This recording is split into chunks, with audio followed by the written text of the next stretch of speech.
Well, basically, there are two pathways to take. One is to take the water away from the cities, or the second is to take the people away from the water when it comes to a flood. Obviously, you can do both at the same time. There have been places in Europe where they have had incidences of flash flooding, which can sometimes be very unexpected. And the infrastructure that has been built has been large concrete drainage systems to remove the water when it happens very quickly.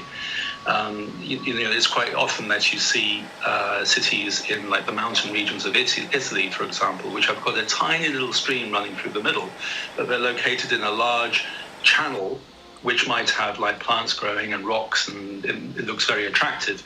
But the purpose of that wider channel is to make sure that when, in the event of a large flood from the mountains, then the channel can cope with those larger quantities. But also at the same time, you can also engage with people and planning to maybe shut down certain areas of the city at a time when the authorities believe that there is a high risk of flooding, or to educate people about what to do in the event of a high-risk period, those sorts of things. Not necessarily, I'm just agreeing that the interesting thing that we will witness in the next couple of weeks will be the political reaction to this. I know that in Europe, for example, they passed the adaptation strategy in the EU, the European Union, earlier this year, although that still needs to be fleshed out. So I think these events will have great impetus for shaping what the adaptation strategy will be.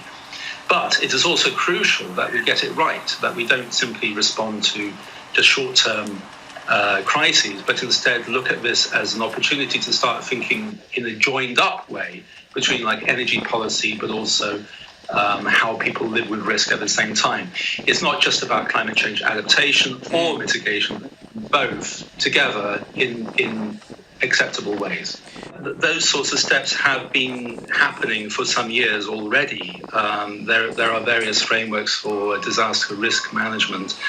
I think what's going on at the moment is that the field of disaster risk management, like dealing with floods and earthquakes and things like that, is increasingly becoming connected to climate change adaptation. They are no longer separate fields. And this is partly because people are now focusing more upon who is vulnerable and why to these events. Like maybe 30 years ago, 20 years ago, when we talked about adaptation, we usually talked about physical infrastructure to, for example, stop sea level rise affecting low-lying land. Nowadays, we're talking more about adaptation in the sense of diversifying land use, so that, for example, if land does get inundated by floods or rising sea levels, then it doesn't necessarily hurt the people who live there because they have other ways to get a living. Now, all of that will require much more of a sort of engagement with economic change and education and opportunities for people in certain parts of the world which are at risk from floods to have jobs or opportunities in other areas where there are not so many risks like that. So what's happening there is a gradual process of integrating disaster risk management with economic planning at the national level. And I think that's already happening. It could be various types of education, like we could use models from the past of educating people about other health risks like smoking or things like that. But basically, I think there has to be a multi-level approach talking about how individuals can also take responsibility. Science talked about the heat pumps, for example, as an alternative to natural gas. I think there is a growing market for that. In London, in particular, we have a shift in the last few years away from old gasoline-type engines and diesel towards electric cars. And I think this is a big shift. And this is partly driven, as Emily was saying, by a growing social mobilization around this issue. So basically, education and publicity, but also getting the message across that adaptation doesn't have to be a loss. It doesn't have to be a impetus upon people to lose something, but it's actually a positive thing.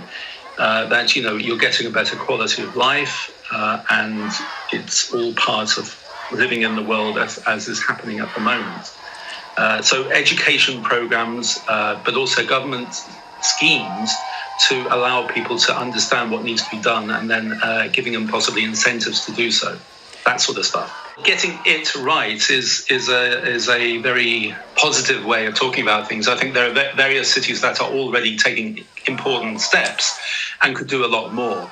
I know, for example, that the city of Amsterdam, for example, which of course is very low lying next to the sea, has taken various steps to change the planning of the city to deal with multiple aspects of sustainability at the same time, like waste management, traffic management, energy management, all those things at the same time. In concerning the actual physical management of risks, well, in Southeast Asia, for example, Singapore is usually a good example of a city that has a better standard of dealing with things like flooding than other cities like Bangkok. Bangkok is in a difficult situation because it's at the bottom of a big river and it's at the top of a big bay, and therefore such locations like New Orleans, for example, will flood occasionally. But Singapore, on the other hand, really does have a quite proactive attitude towards infrastructure, such as having deep drains to deal with flash floods when they happen. And even though infrastructure like that is relatively simple, I think it can be copied by other cities.